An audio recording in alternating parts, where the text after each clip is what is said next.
सबसे खराब जो आदतें लोगों में आई हैं वो आई हैं वेब सीरीज की वजह से। स्कूल में पढ़ा हुआ है संतुलित आहार। तो संतुलित आहार क्या है?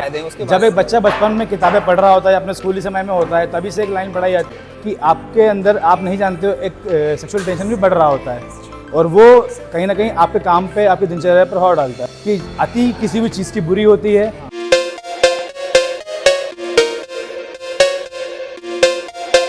हेलो दोस्तों, स्वागत है आज की हमारी नई वीडियो में। आज की जो ये वीडियो है ये बहुत खास होने वाली है क्योंकि इसमें हम आपको किसी से मिलवाने वाले हैं। वो व्यक्ति बहुत ही खास है, उनसे हम बहुत दिनों से उन्हें ढूंढ रहे थे, बहुत दिनों से उनसे टाइम लेने की कोशिश कर रहे थे लेकिन मिल नहीं पा रहा था। लेकिन आज फाइनली उन्होंने हमें टाइम दिया है। और वो मिले कहाँ पे हैं आप ये भी देख लेना। ये मिले हैं जिम में आके। जिम का नाम है स्विफ्ट फिटनेस और ये हमारे बड़े भाई हैं विनय सिंह राजपूत। तो इनको हम दा विनय सिंह राजपूत भी बोल सकते हैं। अभी आप इनकी फिटनेस के बारे में, इनके पूरा एक्सपीरियंस जो रहा है, क्या एक्सपीरियंस रहा है, किस तरीके से इन्हें फिटनेस अपनी बॉडी बनाई हुई है, किस तरीके से अपने आप को मेंटेन रखा हुआ है, इसके बारे में हम देखेंगे। तो देर ना करते हुए सबसे पहले हम बुलाते हैं विनय भैया को। आप उनसे मिलिए। विनय सिंह राजपूत, क्या हाल है भैया? जय श्री राम। सबसे पहले तो सभी दर्शकों को मेरा नमस्कार। विनय भैया, स्वागत है आपका हमारी वीडियो में और सभी दर्शक आपको देख रहे हैं। जैसा कि विनय भैया काफ़ी पॉपुलर रहते हैं सोशल मीडिया पे। अगर आप इनको देखेंगे तो सनातनी ब्लॉग के नाम से इनका चैनल भी है और ये अधिकतर आप देखेंगे तो ये मंदिर वगैरह की ज़्यादा फोटो डालते हैं। ईश्वर में इनकी बहुत ज़्यादा आस्था रहती है। दूसरी जो इनकी सबसे इम्पोर्टेंट चीज़ मैंने देखी है तो ये फिटनेस फ्रीक है एकदम। इनकी आपको बॉडी देख के लग ही रहा होगा कितनी शानदार बॉडी इन्होंने बनाई हुई है। तो विनय भैया से जानेंगे कि किस तरीके से इनका इस फील्ड में आना हुआ। इन्हें ये मंदिर में बहुत ज़्यादा, ईश्वर में बहुत ज़्यादा आस्था रहती है, तो इन सबके पीछे क्या कारण है, तो इनके बारे में देखेंगे। तो भैया बताइए हमारे दर्शकों को कि आप कैसे इतना ज़्यादा मंदिर में रुचि रहती है, आपकी फिटनेस में रुचि रहती है। आजकल की जनरेशन जो है इन सब चीज़ों में बहुत कम रुचि रख रही है, तो आज के समय में आप कैसे एकदम बने हुए हैं, तो इसके बारे में बताइए हमारे ज़रा दर्शकों को। सबसे पहले तो आपका बहुत बहुत धन्यवाद और एक और बार धन्यवाद दूंगा जो आपने इंट्रो मेरा दिया लोगों को, क्योंकि जितना ऐसा लग रहा है कि आप पूरा स्टडी करके आए हैं मेरे ऊपर। बहुत बारीकी से आपने चीज़ें बताई। तो आयुष भैया, अगर मैं बात करता हूँ अपने बारे में तो शुरू से मेरी आस्था रही है ईश्वर में, बचपन से ही, क्योंकि फैमिली बैकग्राउंड ये सारा है हमारा। घर में नानी मम्मी सभी लोग पूजा और उसमें लगे रहते थे। तो कहीं ना कहीं ईश्वर में मेरी आस्था रही है, सनातन में मेरी आस्था रही है, जो कि आपको मेरे पेजेस पे आपको देखने और यूट्यूब चैनल पर देखने को मिलता ही होगा। दूसरा है कि मैं अपने शरीर के लिए शुरू से ही, बचपन से ही हम लोग जब से क्रिकेट खेलते हैं तभी से मेरा था कि एक शरीर जो है एक साधना की तरह है, इसे हम जैसा ढालेंगे वैसा ढल जाएगा। तो जब बड़े हुए समझ में आया कि अपने शरीर को मेंटेन रखना काफ़ी ज़रूरी है। जिम ज्वाइन किया और जिम ज्वाइन करने के बाद आप देख ही रहे हैं आज के समय में ईश्वर की कृपा से तो कुछ अच्छी फिजिक बना ही ली है। इसके अलावा जो है एक और रुचि जो है हम सभी में होती है कहीं ना कहीं, किताबें पढ़ने की। और मैं अक्सर हमारे जो धर्म ग्रंथ हैं उनको पढ़ता हूँ, श्रीमद् भगवद गीता हुआ या वेद पुराण, इनको पढ़ने की कोशिश करता हूँ। तो कहीं ना कहीं एक बचपन से ही वो सोच डेवलप हुई फैमिली की वजह से। और हम सभी के आराध्य श्री हनुमान जी ये हैं, तो कहीं ना कहीं वो इन तीनों चीज़ों कॉम्बिनेशन है। ज्ञान का भंडार है, क्योंकि हम उन कहते हैं कि बल बुद्धि विद्या के दाता हैं वो। और फिज़िक के मामले में जब भी हम कभी शुरू करते हैं वर्कआउट तो उन्हीं को नमस्कार करते हैं और उनके राम भक्त भी कोई नहीं है, तो उनसे काफ़ी कुछ सीखने को मिलता है। तो कुछ इसी तरह से चीज़ें शुरू हुई और मेरा मानना है कि किसी भी व्यक्ति को अपने जीवन में इन तीन चीज़ों से काफ़ी लगाव, काफ़ी प्रेम होना चाहिए। ईश्वर से प्रेम होना चाहिए आपको, अपने शरीर से आपको प्रेम होना चाहिए जिसकी व्यायाम आप करते हैं, और किताबों से प्रेम होना चाहिए। साथ ही जिस भी धर्म, जिस भी मज़हब, जिस भी रिलीजन को आप फॉलो करते हैं, जिस भी धर्म के आप अनुयायी हैं, आपको उससे भी उतना ही प्रेम होना चाहिए।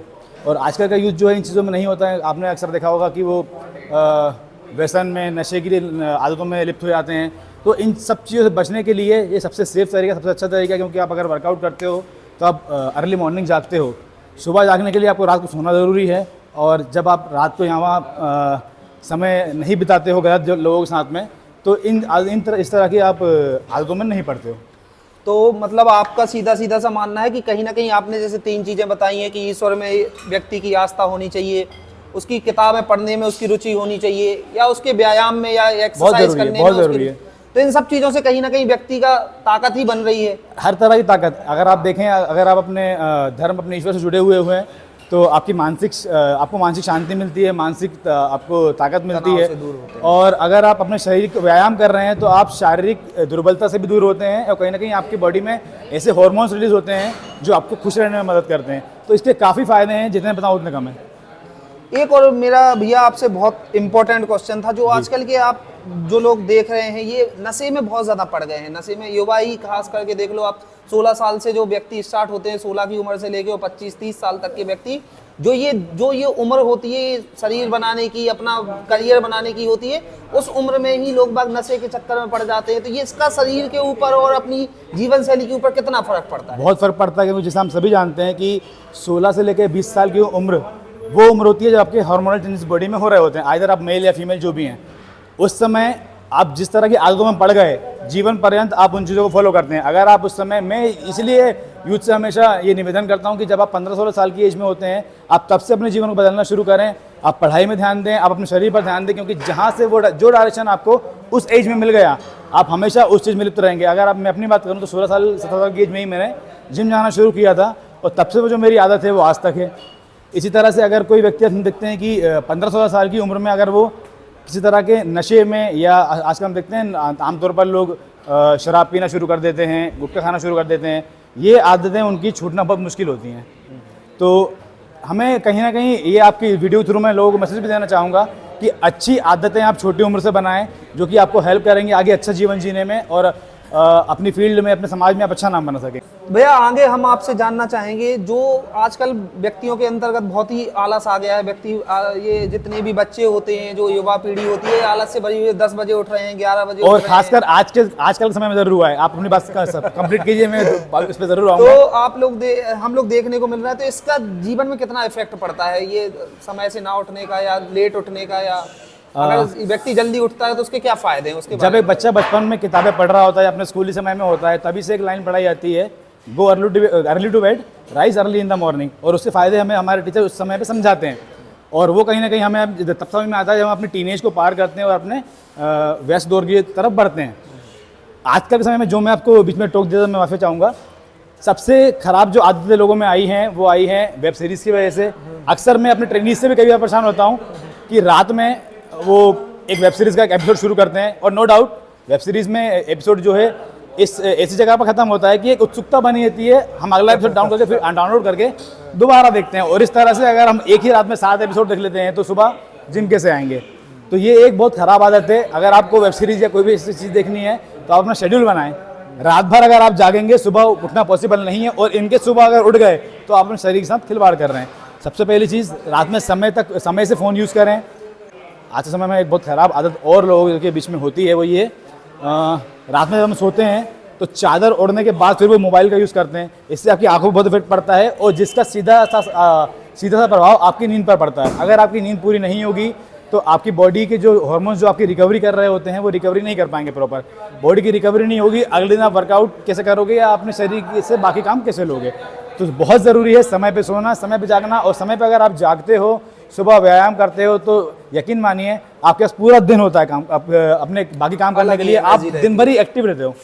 एक और मेरा बहुत ही इंपॉर्टेंट सवाल था, जो सभी लोग जानना भी चाहेंगे, कि एक जो नॉर्मल डाइट होती है, अगर हम जिम ना भी जाएं, अगर दिनचर्या में हमें एक एनर्जी फील करनी है, अगर ऊर्जावान रहना है पूरे दिन काम करने के लिए, तो उसमें क्या क्या हम ऐड करें? जो आजकल बच्चे देख रहे हैं मैगी के दम पे ही जी रहे हैं, मैगी ही खा रहे हैं, कुछ ऊटपटांग स्नैक्स ले रहे हैं, चाइनीज़ पे ज़्यादा फोकस कर रहे हैं। तो इन सब चीज़ों से हट के क्या एक बहुत इंपॉर्टेंट डाइट होगी जो जीवन में आपको ऐड करना चाहिए? शायद मेरे जवाब से आपके व्यूवर्स थोड़े से नाराज़ होंगे कि सर बार बार बचपन की तरफ हमें ले आ रहे हैं, पर यही आधारशिला बचपन से भी हमें दी जाती है। हमने स्कूल में पढ़ा हुआ है संतुलित आहार।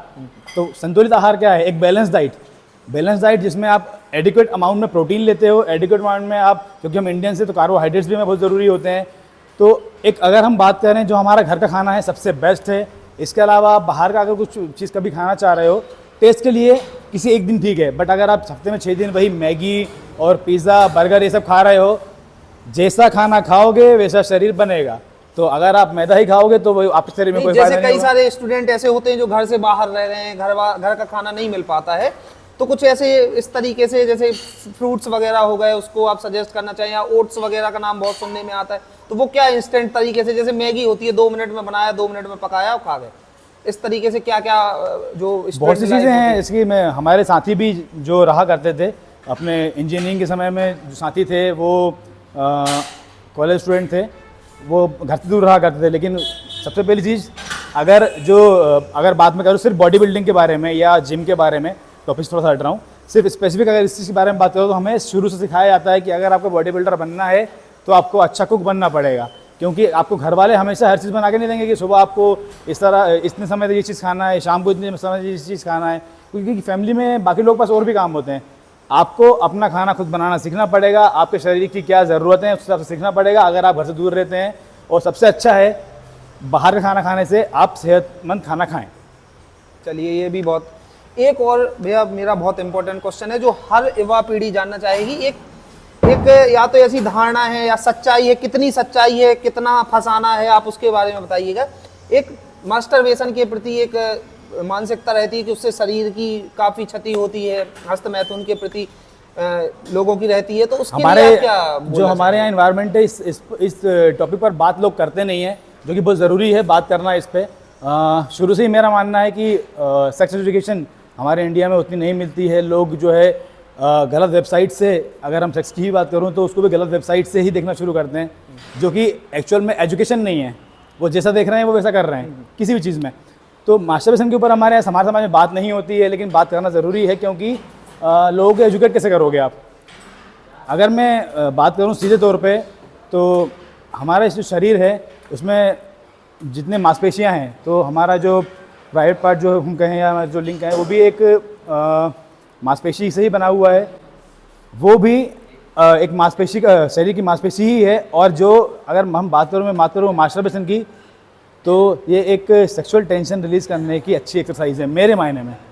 क्योंकि जो लोग अभी मैरिड नहीं हैं या जिन लोगों की अभी शादी नहीं हुई है, इनके पास ऐसा कोई पार्टनर नहीं है जिनके साथ वो रेगुलर अपनी इस चीज़ को बाहर निकाल सकें, वहाँ पर समस्या ये होती है कि आपके अंदर, आप नहीं जानते हो, एक सेक्सुअल टेंशन भी बढ़ रहा होता है, और वो कहीं ना कहीं आपके काम पे, आपकी दिनचर्या पर प्रभाव डालता है।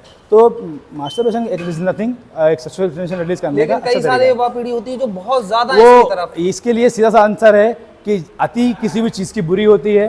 तो अगर आप समय से हफ्ते में 2-3 दिन अगर आप मास्टरबेशन करते हैं तो इसमें कोई बुराई नहीं है, आपकी कोई क्षति इसमें नहीं होती है। अगर आप दिन में 3-3, 4-4 बार इस तरह की चीज़ें कर रहे हैं तो आप शरीर में खा कुछ नहीं रहे हैं और निकाल सब कुछ रहे हैं। चलिए, तो विनय भी आपसे बहुत ही अच्छा लगा बात करके।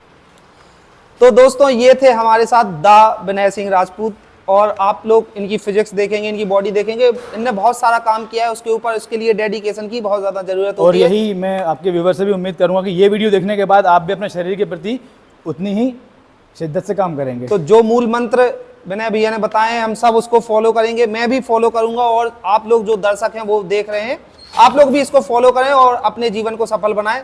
चलिए, मिलते हैं अगली वीडियो में। धन्यवाद।